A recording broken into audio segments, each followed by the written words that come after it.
NCERT 2026 റിസൾട്ടിൻ്റെ ബേസിൽ നമുക്ക് apply ചെയ്യാൻ പറ്റുന്ന one of the best NIT ആണ് NIT പുതുച്ചേരി. NIT പുതുച്ചേരിയുടെ ആപ്ലിക്കേഷൻ പോർട്ടൽ ഒരുപാട് ദിവസമായിട്ട് ഓപ്പൺ ആണ്. ഞാനിവിടെ എക്സ്പ്ലെയിൻ ചെയ്യാൻ പോകുന്നത് 8 ജൂലൈയിൽ വന്ന NIT പുതുച്ചേരിയുടെ ആപ്ലിക്കേഷൻ്റെ ബ്രോഷറാണ്. ഓൾറെഡി 10 തൊട്ട് ജൂലൈ 10 തൊട്ടിട്ട് നമുക്ക് NIT പുതുച്ചേരിയിൽ അപ്ലൈ ചെയ്യാൻ പറ്റുമായിരുന്നു. പക്ഷെ ഒരുപാട് സ്റ്റുഡൻസ് മെസ്സേജ് അയച്ചിട്ട് ഒരുപാട് ഡൗട്ട്സ് ഉണ്ട് ആപ്ലിക്കേഷൻ പ്രൊസീജിയറിൽ എന്ന് പറഞ്ഞ് മെസ്സേജ് അയച്ചിട്ടുണ്ടായിരുന്നു. അപ്പോൾ അതുകൊണ്ടാണ് നമ്മൾ ഡീറ്റെയിൽഡ് ആയിട്ട് എന്തൊക്കെയാണ് ബ്രോഷറിൽ പറയുന്ന ഡീറ്റെയിൽ ആയിട്ട് നോക്കാൻ പോകുന്നത്. അപ്പോൾ നമുക്കറിയാം NCERT 2026 എക്സാമിൻ്റെ ബേസിലാണ് NIT പുതുച്ചേരിയിലെ BSc B.Ed പ്രോഗ്രാമുകളുടെ അഡ്മിഷൻ വരുന്നത്. BSc B.Ed പ്രോഗ്രാമുകൾ മാത്രമാണ് ITP കോഴ്സുകളിൽ അവൈലബിൾ ആയിട്ടുള്ളത്. അതിൽ എത്ര സീറ്റുകളാണ് ഓരോ കോഴ്സിനും ഉള്ളത് എന്ന് ഇവിടെ കൊടുത്തിട്ടുണ്ട്. അത് അതർ സ്റ്റേറ്റ് കോട്ടയാണ് നമ്മൾ നോക്കേണ്ടത്. ഈ ഹോം സ്റ്റേറ്റ് കോട്ട നമ്മൾ നോക്കേണ്ട ആവശ്യമില്ല, അത് പോണ്ടിച്ചേരിയിലെ സ്റ്റുഡൻസിനുള്ളതാണ്. അപ്പോൾ ഈ അതർ സ്റ്റേറ്റ് കോട്ടയിൽ വരുന്നത് ടോട്ടലി 25 സീറ്റുകളാണ് BSc B.Ed കോഴ്സുകൾക്ക് അവൈലബിൾ ആയിട്ടുള്ളത്. അതിൽ തന്നെ ഓരോ ഇപ്പോൾ ജനറലിനാണെങ്കിൽ 3 സീറ്റ്, അതുപോലെ EWS SC ST അങ്ങനെ OBC NCL അങ്ങനെ ഓരോ കാറ്റഗറിയിലും എത്ര സീറ്റുകളാണ് അവൈലബിൾ ആയിട്ടുള്ളത് നമ്മുടെ ഡീറ്റെയിൽ ആയിട്ട് കൊടുത്തിട്ടുണ്ട്. പിന്നെ എലിജിബിലിറ്റി ക്രൈറ്റീരിയ നോക്കുകയാണെങ്കിൽ പ്ലസ് ടുവിൽ മിനിമം 50% മാർക്ക് ഉണ്ടാവണം. അതിൽ ഏതൊക്കെ പഠിച്ചിട്ടുണ്ടാവണം? ഫിസിക്സ് കെമിസ്ട്രി മാത്സ് ഈ 3 സബ്ജക്റ്റുകളിൽ ഏതെങ്കിലും at least 2 subject, physics chemistry maths ഈ 3 സബ്ജക്റ്റുകളിൽ അറ്റ്ലീസ്റ്റ് 2 സബ്ജക്റ്റ് പഠിച്ചിട്ടുള്ളവരായിരിക്കണം. അതിൽ മിനിമം 50% മാർക്കുള്ളവരായിരിക്കണം. ഇനി SC ST PWD സ്റ്റുഡൻസ് ആണെങ്കിൽ അവർക്ക് 5% റിലാക്സേഷൻ ഉണ്ട്. അതായത് മിനിമം 45% മാർക്ക് പ്ലസ് ടുവിന് ഉണ്ടായാൽ മതി. പിന്നെ നമുക്കറിയാം ക്വാളിഫൈഡ് ഇൻ NCERT 2026 ക്വാളിഫൈ ചെയ്തിട്ടുള്ള സ്റ്റുഡൻസ് ആയിരിക്കണം. പിന്നെ വരുന്നത് NIT പുതുച്ചേരി, അതായത് നമ്മൾ NCERT 2026 ആപ്ലിക്കേഷൻ ഫോം സബ്മിറ്റ് ചെയ്യുമ്പോൾ അതിൽ NIT പുതുച്ചേരി ഒരു ഓപ്ഷനായി ചൂസ് ചെയ്തിട്ടുള്ള സ്റ്റുഡൻസ് ആയിരിക്കണം. പിന്നെ ഇവിടെ നോട്ടായിട്ട് പറയുന്നുണ്ട് NCERTയിൽ അപ്ലൈ ചെയ്യാത്ത NCERT എഴുതാത്ത സ്റ്റുഡൻസിന് എന്ത് കൊടുക്കാൻ പറ്റൂല, പോണ്ടിച്ചേരിയിൽ ആപ്ലിക്കേഷൻ കൊടുക്കാൻ പറ്റൂല എന്ന് ഡീറ്റെയിൽ ആയിട്ട് പറഞ്ഞിട്ടുണ്ട്.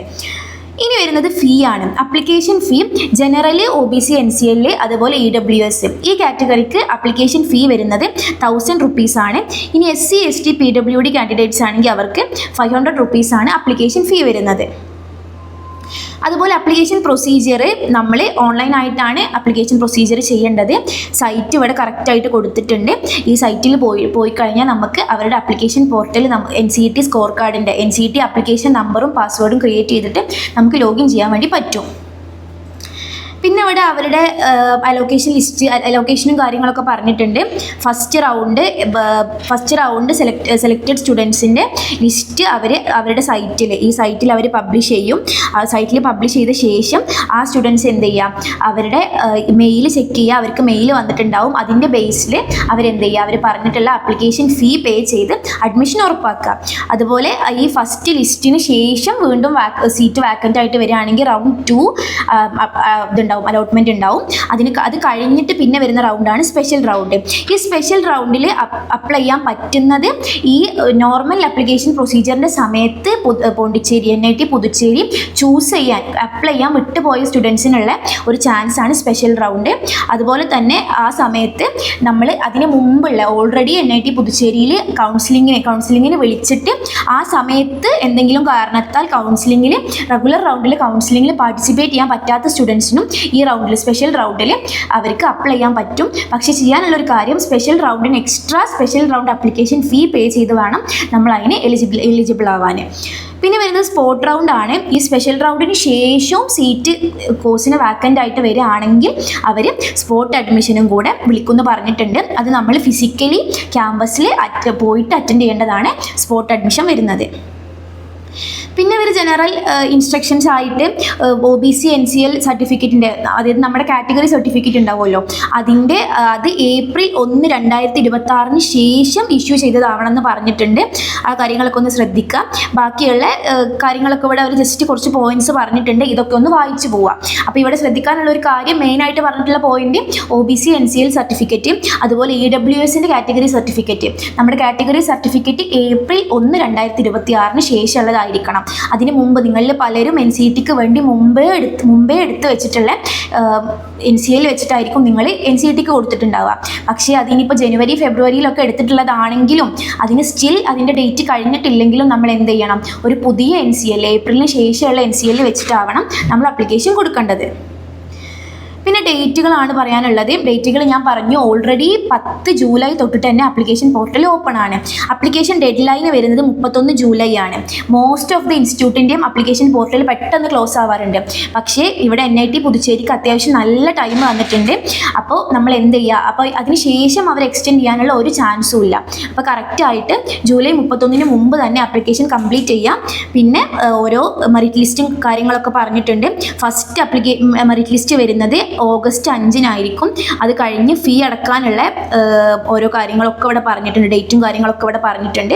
ഈ ഡേറ്റൊക്കെ ഒന്ന് നോക്കി വെക്കാം. അപ്പോൾ 31 ജൂലൈ ആണ് ഡെഡ് ലൈന്. അതിന് മുമ്പ് എന്തായാലും NCET-യിൽ ഒരു NIT-യിൽ പഠിക്കണം എന്ന് ആഗ്രഹിക്കുന്ന എല്ലാ സ്റ്റുഡൻസും NIT പുതുച്ചേരി അപ്ലൈ ചെയ്യുക. സൗത്തിൽ തന്നെ ഉള്ള ഒരു ബെസ്റ്റ് NIT ആണ് NIT പുതുച്ചേരി. എന്തായാലും അപ്ലൈ ചെയ്യാൻ നോക്കുക. അതുപോലെ ഓഗസ്റ്റ് 5-നായിരിക്കും ഫസ്റ്റ് മെറിറ്റ് ലിസ്റ്റ് വരുന്നത്. ഈ കാര്യങ്ങളൊക്കെ ശ്രദ്ധിക്കുക. ഇത്രയാണ് ഇവരുടെ അഡ്മിഷൻ ബ്രോഷറിൽ കാര്യമായിട്ട് പറയുന്നത്. അപ്പോൾ ആ കാര്യങ്ങളൊന്ന് ശ്രദ്ധിക്കുക എല്ലാവരും.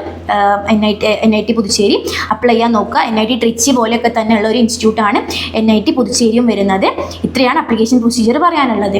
പിന്നെ ഇമ്പോർട്ടൻ്റ് ആയിട്ടുള്ള ഒരു അപ്ഡേറ്റ് പറയാനുള്ളത്, എജുബിറ്റ്സ് ലേണിങ്ങിൽ COET NCET 2027 ലോങ് ടേം ബാച്ചുകൾ സ്റ്റാർട്ട് ചെയ്തിട്ടുണ്ട്. നമ്മുടെ ഈ വർഷത്തെ ഇപ്പോൾ CUKയുടെ ലിസ്റ്റ് വന്നു. CUKയുടെ അഡ്മിഷൻ ലിസ്റ്റൊക്കെ വന്നപ്പോൾ അതിൽ ഫസ്റ്റ് ലിസ്റ്റിൽ തന്നെ നമ്മുടെ ഒരു 15ഓളം സ്റ്റുഡൻസ് എജുബിറ്റ്സിലെ സ്റ്റുഡൻസിനാണ് CUKയിൽ ITP കോഴ്സുകൾക്ക് BSc B.Ed BA B.Ed BCom B.Ed കോഴ്സുകൾക്ക് അഡ്മിഷൻ കിട്ടിയിട്ടുള്ളത്. അപ്പോൾ ITP കോഴ്സുകൾ അടുത്ത വർഷം ITP കോഴ്സുകൾ നോക്കാൻ ഉദ്ദേശിക്കുന്നവർക്കും ഇനി അതല്ല COET വഴി സെൻട്രൽ യൂണിവേഴ്സിറ്റികളിൽ പഠിക്കാൻ ഉദ്ദേശിക്കുന്നവർക്കും എജുബിറ്റ്സ് ലേണിങ്ങിലെ COET NCET കോച്ചിങ് വളരെ യൂസ്ഫുൾ ആയിരിക്കും. അപ്പോൾ നിങ്ങളുടെ ഫാമിലിയിലോ ഫ്രണ്ട്സിലോ ഉള്ള ആരെങ്കിലും +2 ചെയ്തുകൊണ്ടിരിക്കുന്നവരോ അതല്ലെങ്കിൽ +2 കഴിഞ്ഞിട്ടോ COET NCET പ്രിപ്പറേഷൻ നോക്കുന്നവരുണ്ടെങ്കിൽ അവർക്കൊരു സ്ട്രക്ചേർഡ് ആയിട്ടുള്ള സ്റ്റഡി പ്ലാനിലൂടെ കറക്റ്റായിട്ട് ഈ എക്സാമുകൾ ക്വാളിഫൈ ചെയ്യാൻ വേണ്ടിയിട്ട് സാധിക്കും.